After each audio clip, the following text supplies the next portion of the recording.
Buenos días, mi nombre es Mariana Toro y el propósito de este video es hablar un poco acerca de la leucemia. Sin embargo, antes de hablar en sí de esta enfermedad, debemos retomar algunos conceptos básicos, como lo es el concepto de tejido. Cuando hablamos de tejido, nos estamos refiriendo a un conjunto o grupos de células que se organizan para llevar a cabo una o más funciones específicas y que en algunas circunstancias estas células pueden compartir una forma, una morfología similar. En nuestro cuerpo encontramos cuatro tipos de tejidos básicos que son el tejido epitelial, el muscular, el nervioso y el conectivo o conjuntivo. Para efectos de este video vamos a profundizar un poco más en el tejido conjuntivo. Entonces se dice que el tejido conjuntivo es aquel que tiene como función principal dar soporte y resistencia a diferentes órganos, pero él no se limita únicamente a esta función, pues también ayuda a unir o conectar diferentes tejidos y realizar funciones de transporte y defensa. Este tejido se caracteriza por tener abundante matriz extracelular, un amplio espacio intercelular y por estar atravesado de vasos sanguíneos. En la imagen que tenemos a el lado derecho podemos evidenciar un tejido epitelial plano estratificado queratinizado, donde lo más importante es analizar el tejido conjuntivo. Como podemos ver, se encuentra justo por debajo de la membrana basal de ese tejido epitelial plano estratificado.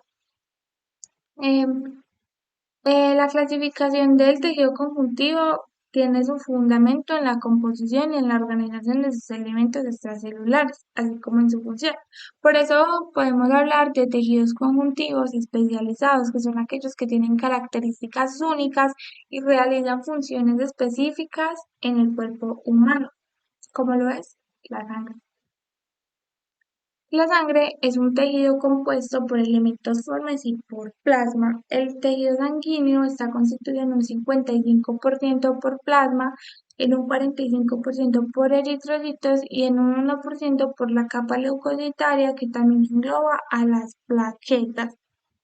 La sangre es muy importante y necesaria porque a través de ella podemos transportar diferentes sustancias a diferentes zonas de nuestro cuerpo, como por ejemplo oxígeno de los pulmones a las células de los tejidos, dióxido de carbono a los pulmones para su eliminación y nutrientes. Pero la sangre también contribuye a regular la temperatura corporal, contribuye a la coagulación frente a hemorragias y participa en procesos de defensa frente a infecciones y protección frente a agentes patógenos. Cuando hablamos pues de los elementos formes de la sangre nos referimos a aquellos componentes que tienen una forma definida. Estos componentes son los eritrocitos y los glóbulos blancos, pero también engloba a las plaquetas que son fragmentos celulares. Se dice que estos componentes están suspendidos en un componente fluido que se conoce como plasma. El plasma es la matriz extracelular de la sangre, es el componente líquido, pues está constituido en un 90% de agua, pero también contiene proteínas como el fibrinógeno, la albúmina e inmunoglobulina y otros solutos como iones, productos de desecho y nutrientes.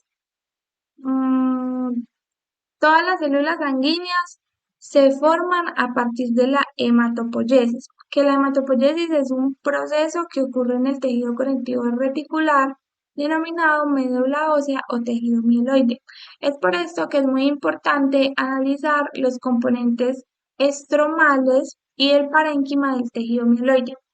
Cuando hablamos de los componentes estromales nos referimos a los vasos sanguíneos, específicamente a los sinusoides venosos que se forman porque la arteria nutricia entra al interior del hueso por un orificio nutricio y se ramifica en arterias radiales que van a nutrir toda la corteza del hueso. Luego, las arterias radiales dan continuación a los capilares corticales que regresan al tejido mieloide y van a dar continuación a los sinusoides venosos. Los sinusoides venosos son vasos sanguíneos muy dilatados que son bastante permeables y como podemos ver en esta imagen, entre sinusoide y sinusoide encontramos las demás células y componentes del tejido mieloide. Entonces, otro de los componentes del tejido mieloide son las células reticulares, que son fibroblastos especiales que tienen prolongaciones más alargadas que brindan un soporte estructural dentro de la médula. ¿Por qué? Porque ellos producen fibras reticulares, que son fibras de colágeno tipo 3, que hacen parte del componente estromal. Otro componente del estroma es la célula mesenquimática y los macrófagos.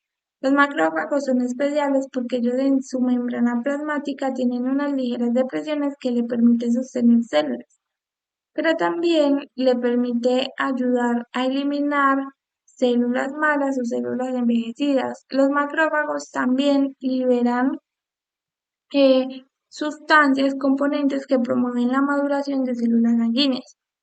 Por otro lado, ya cuando hablamos del parénquima nos referimos a todas aquellas células que se producen a partir de la célula madre sanguínea. Pero entonces, ¿qué es la célula madre sanguínea? La célula madre sanguínea es una célula multipotencial que reside en la médula ósea y que tiene la capacidad de diferenciarse en una variedad de tipos celulares sanguíneos especializados, como vemos en esta imagen de Ross. Esta célula no entra frecuentemente en mitosis porque esto podría tener consecuencias como un daño en el material genético.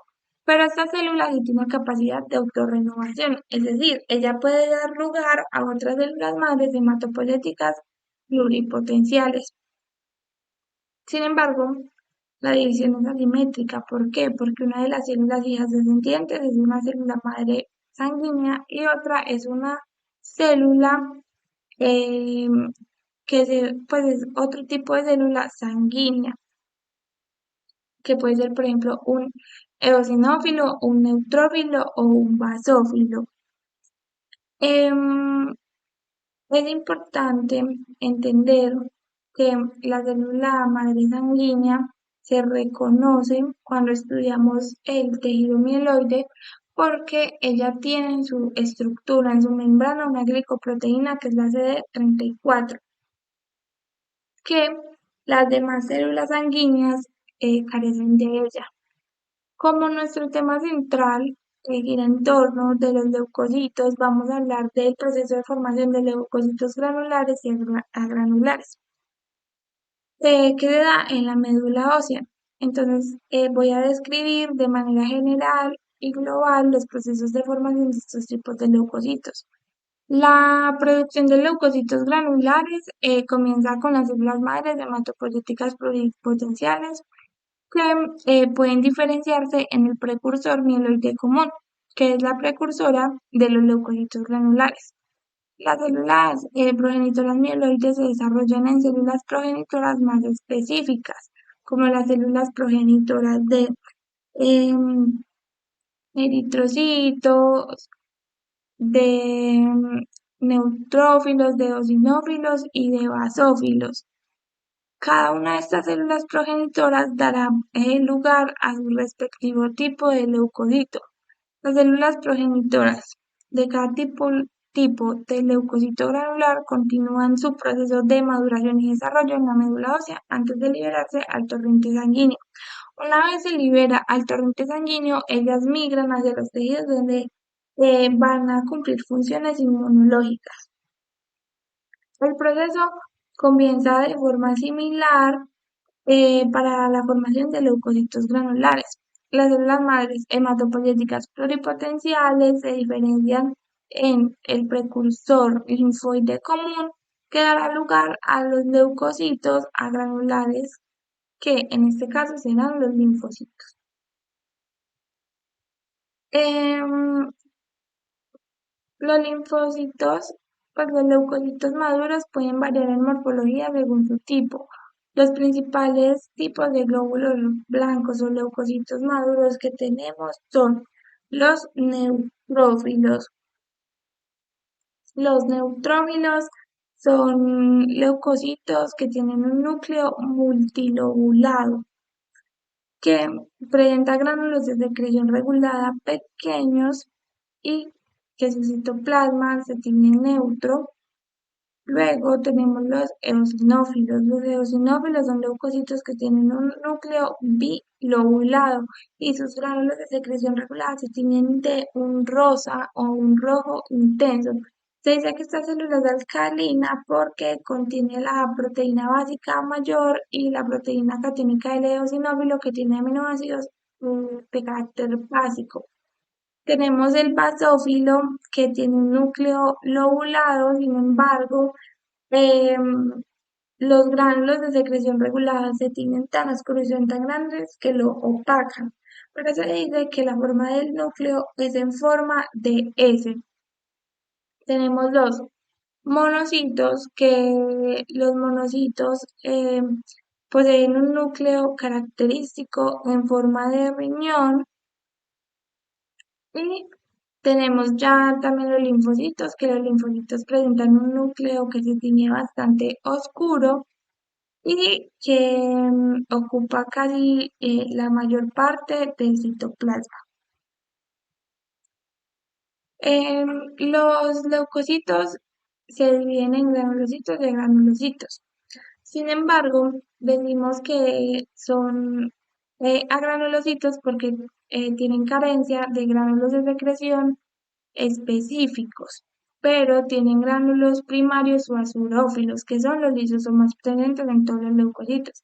Ya cuando decimos que son granulocitos es porque tienen gránulos de secreción regulada que contienen enzimas, que contienen moléculas específicas de cada leucocito que le ayudan a desempeñar su función. Los gránulos terciarios son gránulos de secreción regulada que encontramos solo presente en los neutrófilos. Entonces, el valor normal de leucocitos en sangre periférica es aproximadamente de 4.000 a 11.000 de leucocitos por milímetro cúbico de sangre. Esto puede variar según la edad, el sexo y otros factores individuales. Ahora sí, la leucemia. La leucemia es un cáncer que se da en las células primitivas productoras de sangre.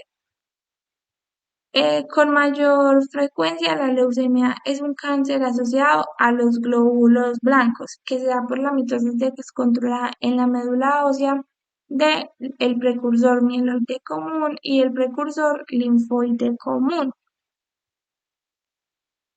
donde se produce de manera excesiva glóbulos blancos anormales e inmaduros que no funcionan correctamente. Es por esto que en algunos tipos de leucemia, a pesar de tener muchos leucocitos en sangre, la persona tiene bajas las defensas debido a que los glóbulos blancos son anormales, son inmaduros, por lo tanto no funcionan correctamente, lo que conlleva a una susceptibilidad a enfermedades y una disminución de las defensas del organismo. Las células leucémicas proliferan rápidamente en médula ósea y se desplazan a células normales. Esto puede llevar a una disminución en la producción de glóbulos blancos, glóbulos rojos y plaquetas sanas. A medida que las células leucémicas también se acumulan en médula ósea, pueden infiltrar a otros tejidos y órganos como el hígado, el vaso y los ganglios linfáticos, induciendo un daño en estos órganos y tejidos. Además, esta acumulación de células leucémicas en médula ósea puede generar alteraciones, puede dañar la médula ósea, lo que conlleva a una disminución, como ya se dijo, en la producción de glóbulos rojos y plaquetas sanas, que puede conducir a problemas como anemia y incapacidad de coagulación. Es por esto que uno de los tratamientos de la leucemia, además de la quimioterapia, puede ser un trasplante de médula ósea. El trasplante de médula madre podría reemplazar la médula ósea enferma por una médula ósea sana. Las células madre se extraen de la médula ósea mediante aspiraciones de crestas ilíacas del donante y pueden usarse factores estimulantes de colonias de granulocitos para aumentar la cantidad de esta célula. Además, las células madre de la médula ósea pueden movilizarse hacia la sangre periférica y recolectarse. Si se utiliza factores estimulantes de colonias de granulocitos para aumentar el número de células madres y proteasas para liberarlas en la sangre periférica, ya que las proteasas degradan las proteínas que anclan las células madres al estroma de la médula.